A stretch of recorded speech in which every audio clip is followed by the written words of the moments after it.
Hello everyone and welcome back. Today I'd like to start a new series on EndeREAL. This is a total conversion of Skyrim made by a German company, Sure AI. It has its own lore and story distinct from the base game and Elder Scrolls on the whole. Basically, other than running on the game's engine, EndeREAL has nothing to do with Skyrim. EndeREAL is the fourth of the series by Sure AI, but it seems that only the prior game has any relevance to this game's story. The prior game is called Nehrim and it's similar to EndeREAL, but it's a total conversion of Oblivion instead. I haven't finished Nehrim, but I understand that EndeREAL's story is self-contained. You don't have to have played the prior installment to get the story. That's a good thing, because I haven't played EndeREAL before this, and we'll be going into the story blind.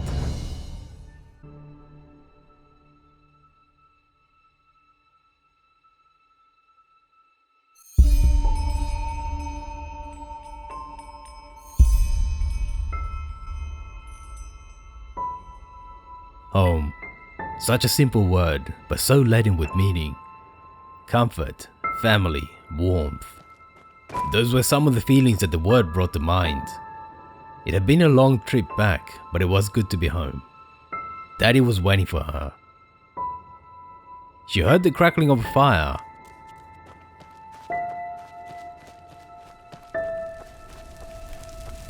It was warmth, but not exactly the kind she'd expected. Who'd done this? Had the masked men come back? To her distress, one of the burning pyres was a child's size.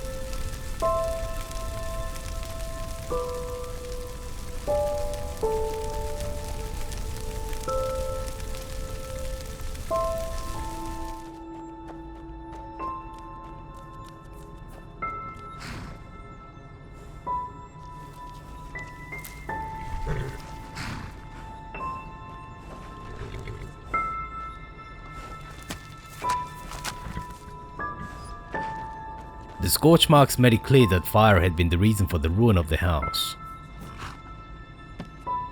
But there was also a book that had been spared. Meat is life. Even the ash people who were populating this world before us knew that.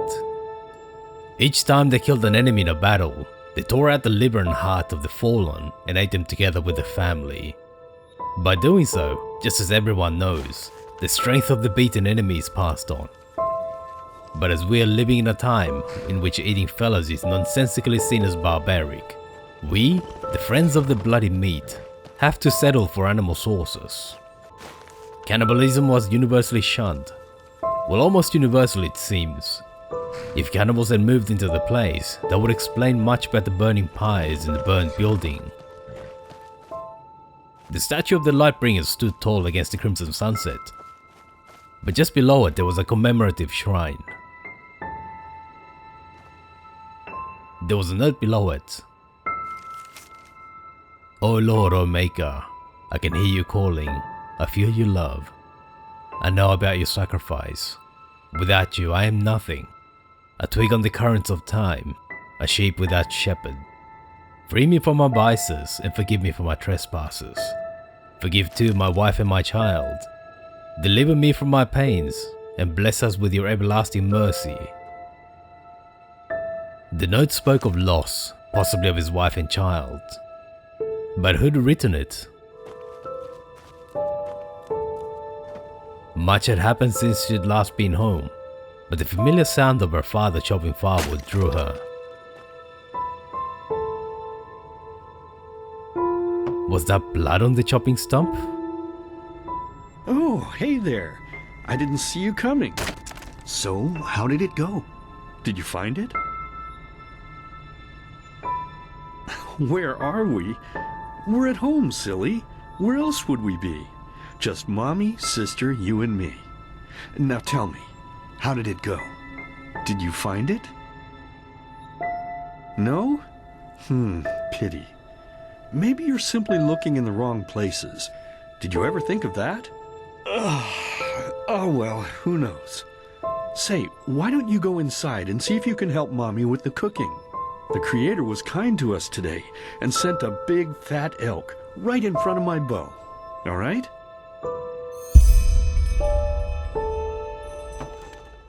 What was she supposed to be looking for? Try as she might, she couldn't recall what that might have been. But the sun was setting, and soon it would be dark, so she made for the house. The first thing that drew her eye was the painting of a woman. Her face was darkly forbidding, and her arms were crossed. Was she rejecting something?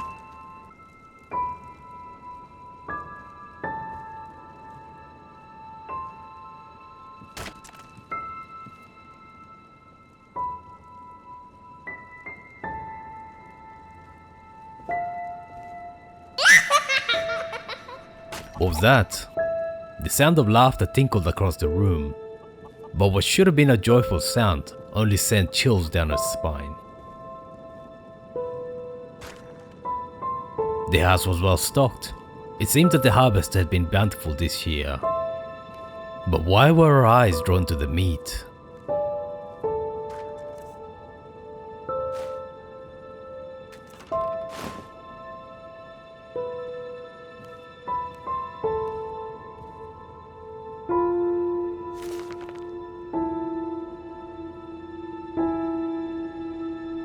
Indeed, was there anything better than a well-cooked side of meat?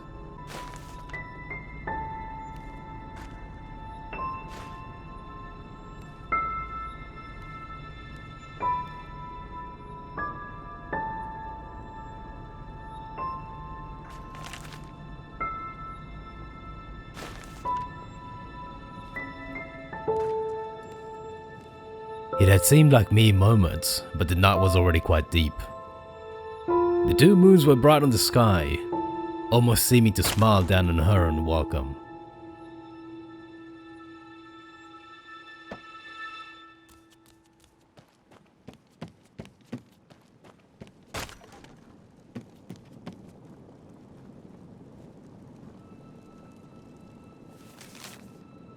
The recipe looked delicious.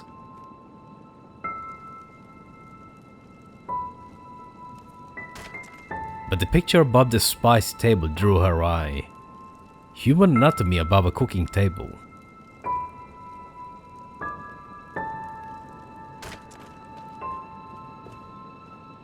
Why were the pictures of people being depicted as food?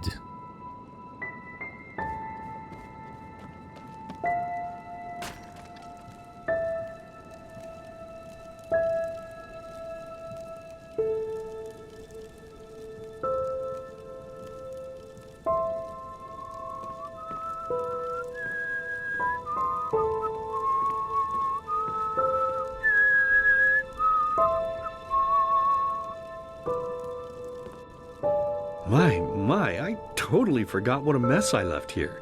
But I was right, wasn't I? A real gem we've got here. Well then, let's waste no more time and get to it, shall we? What? Now would you look at that? I totally forgot about them. They're dead, don't you remember? You murdered them back then, both of them. But hey, no use crying over spilled milk, right? At least this means there's more meat for the two of us. You still remember how to do this, right? First, off with the skin. Slice up the belly, then out with the entrails. I'll look for a nice sharp knife in the meantime, to cut off the head. I don't think either of us wants to eat that, do we? Oh, silly, what's this again? We both know that's a lie. You did it. I remember it all. First, you set this horrible fire to your sister's crib. She screamed and screamed, and Mommy heard it, but when she finally got there, nothing was left of her but burnt flesh. And, oh gosh, do we really need to go through this again? You know how sad it makes me when you do this. You killed them, period. No matter how often you tell me you didn't, it changes nothing. You hear me? Nothing. Now please, let's start cooking. I'm so bloody damn hungry. Oh, by the Creator's name, why are you telling these lies? Isn't it enough that you murdered us? Do you really have to bother me over and over with your stupid, pathetic, and pointless whining? You know, sometimes I wish the Creator would have made me just a little less merciful. Just a little less pious. Because then, I would have realized that you were tainted by sin long before any of this had ever happened. And instead of raising you, feeding you, and loving you like a father does, I would have put you in the horse trough right after you were born. Yes, I should have killed you. I should have just killed you. Just like you killed us. And now, you think you're safe because we're all under the earth, don't you? Well, listen up, my child. You are wrong. And do you know why? Because the dead don't forget. Do you hear me? The dead don't forget. Now enough of this useless chatter.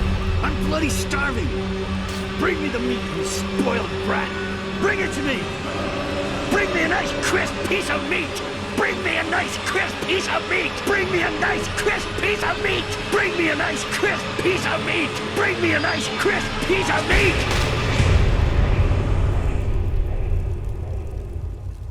Bring me a nice crisp piece of meat. The words echoed in her mind as the darkness closed on her. Let's begin with a question. It might sound simple to you at first, but I pray you to think about it. What distinguishes a free man from a slave? For now, however, let us start this story where another one ended 3 years ago, with the death of the Lightborn. For 4,000 years they had reigned over this world, 7 arcanists who, through their magic, had acquired eternal life. In a time of chaos, they gave mankind what they thought it needed most, to be ruled over with an ironclad, fair hand. Within just 1 century, they united the shattered lands, and a single century later, their human origin was forgotten. They became gods, or Lightborn, as they let themselves be worshipped as. Yet the longer they reigned, the louder the voices grew that accused them of tyranny. The loudest being that of Nehrim Aranthiel. And he succeeded in achieving what was once thought impossible. He gathered an army, overturned the Lightborn, and gave back freedom to mankind. However, the price for this was high, because where there are gaps of power, fights erupt. As such, this world grew into what it is today, shattered, riven, and broken into pieces.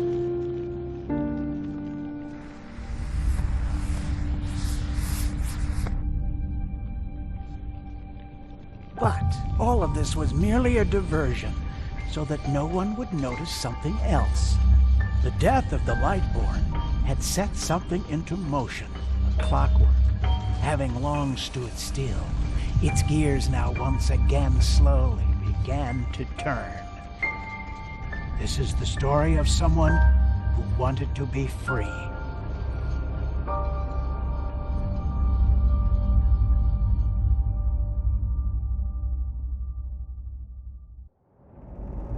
Shh, hey, quiet, damn it.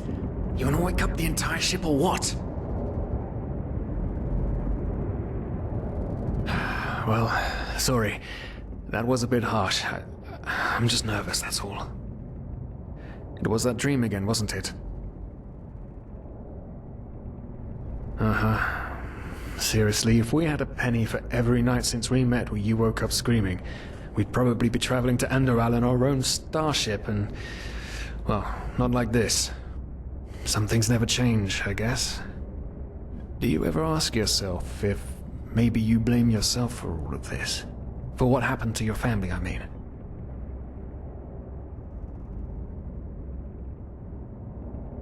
As determined as ever. I guess you're right. But... who knows? Maybe everything is going to be different now. It's strange, isn't it? The way life sometimes goes? Now, if you had told me that a few weeks ago, I would have at the very least called you insane. But if the stories are true, there's no better place for a fresh start. Can you believe it? Apparently there aren't even any slaves on EndeRAL. It's amazing. Only this whole blind passenger thing is making my head ache. We're talking about 500 pennies here. Even if we're able to find a job over there, we will still need the money for ourselves. Don't fool yourself. What we're doing here is theft. Unfortunately. But anyway, what's done is done. I just hope the EndeRALians are easier on Outlanders than the Nehrims are. Your mother was a fugitive as well, wasn't she? Where exactly did she come from? You've told me 100 times, but I just keep on forgetting it. Gilenians seem to be a trade-focused race and give bonuses to speech and the roguish arts. Quiranians have a background of science and technology, and so give bonuses to alchemy and light fighting. Arizonans are barbaric and seem to be good at swinging a big sword at you. Eternals are this world's elves. From what I saw in Nehrim, elves seem to be a shunned underclass similar to the way elves are treated in the Witcher series. She'd been named Kilena to remind her mother of her homeland and her people that she'd been forced to leave behind.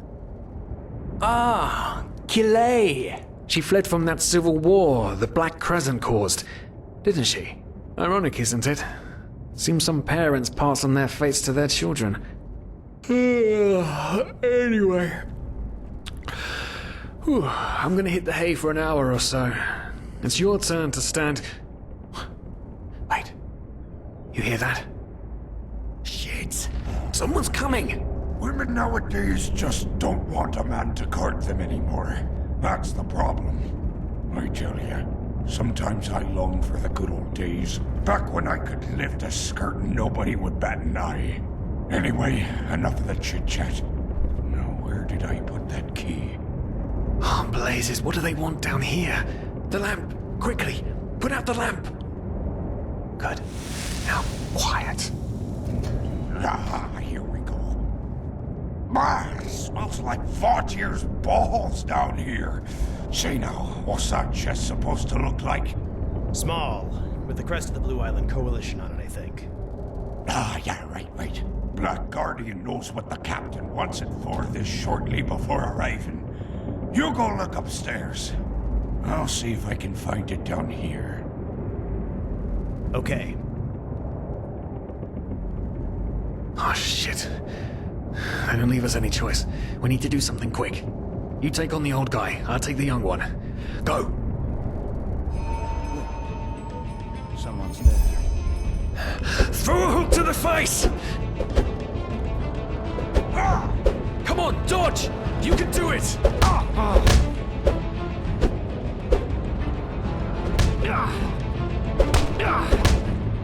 Don't regret this!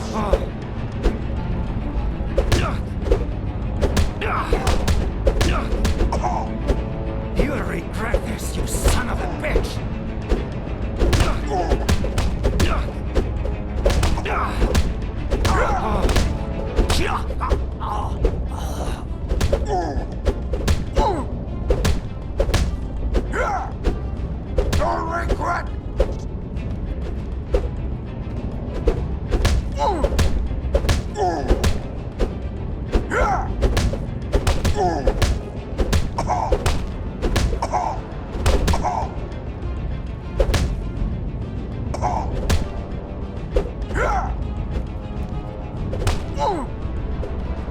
Don't regret this!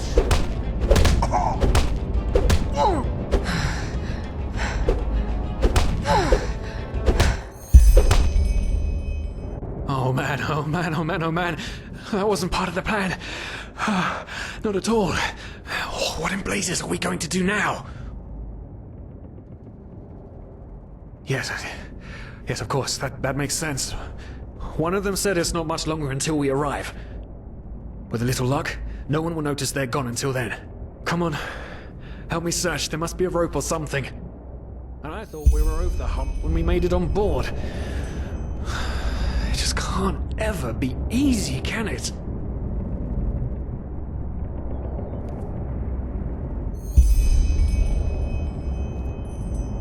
Poor lost souls. The probabilities have turned against you. What the? Who are you? You are confused by my sudden appearance. But my identity is irrelevant, as are you, dear Sirius. Unfortunately. What? Oh shit, please don't tell anyone we're down here, please. We didn't mean any harm. These guys were just... You ask that I not reveal you, for your intentions were not evil. And I believe you, but sadly, it's not compassion that rules my deeds. The first beat of a wing must happen. It is the only way the probabilities will fall into place. This is the way it has to be. The way it has been for eons. I am sorry. What the? Oh no! No! What are you doing? Please! Please don't leave! We just wanted to...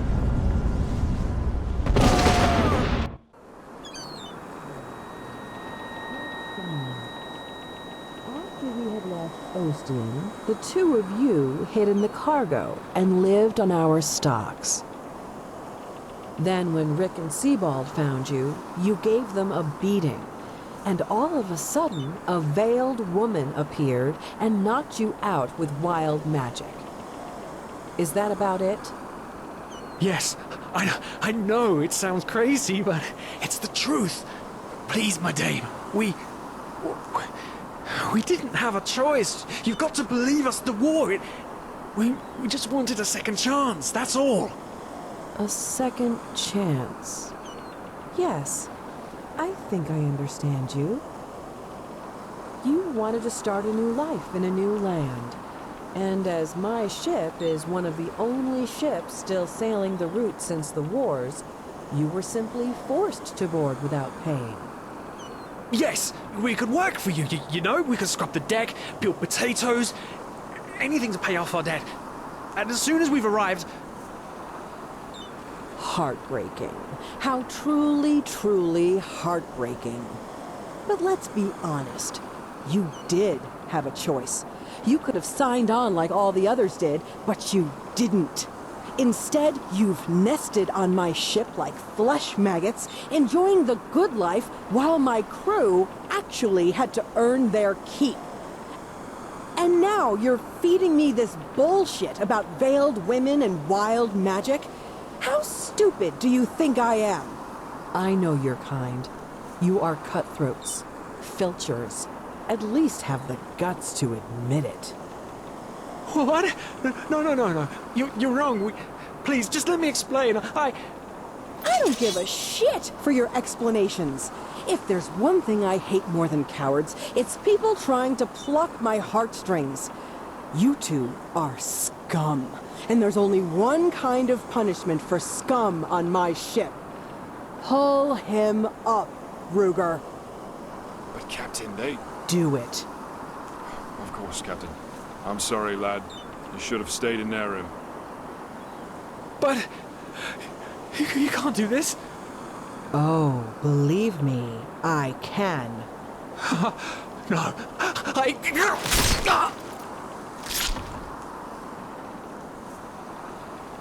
Oh, well, look at that. Someone's woken up.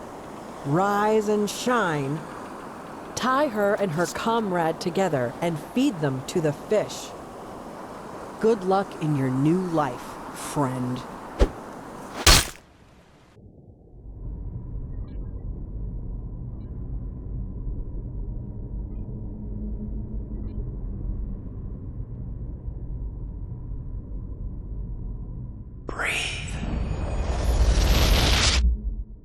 Tell me, what is time to the dead?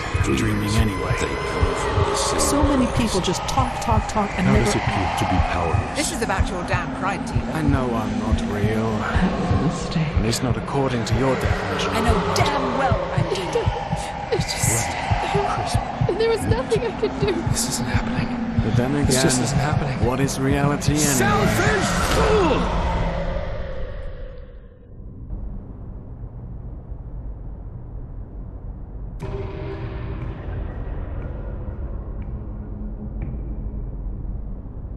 Was she dead?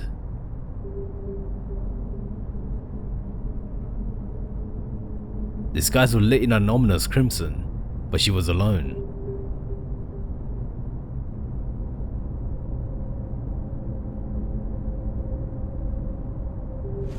She read the stones. There seems to be a variety of skill trees available to us. There's a typical fighter, thief and mage classes, all very similar to Skyrim's base system, but there's also trees for lycanthropy and soul-based magic. It seems wise to invest in the standard trees first,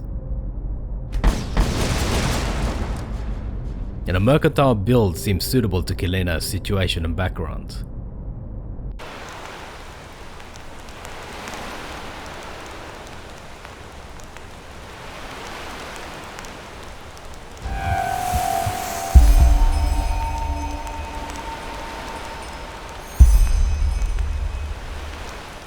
What was this place? Clearly it didn't seem to be a dream. She had survived being thrown overboard, but she was still naked and defenseless. Thanks for watching all the way to the end. Let me know what you thought about it in the comments. Feel free to leave a like, subscribe and hit the bell button to be notified when new videos come out. See you soon.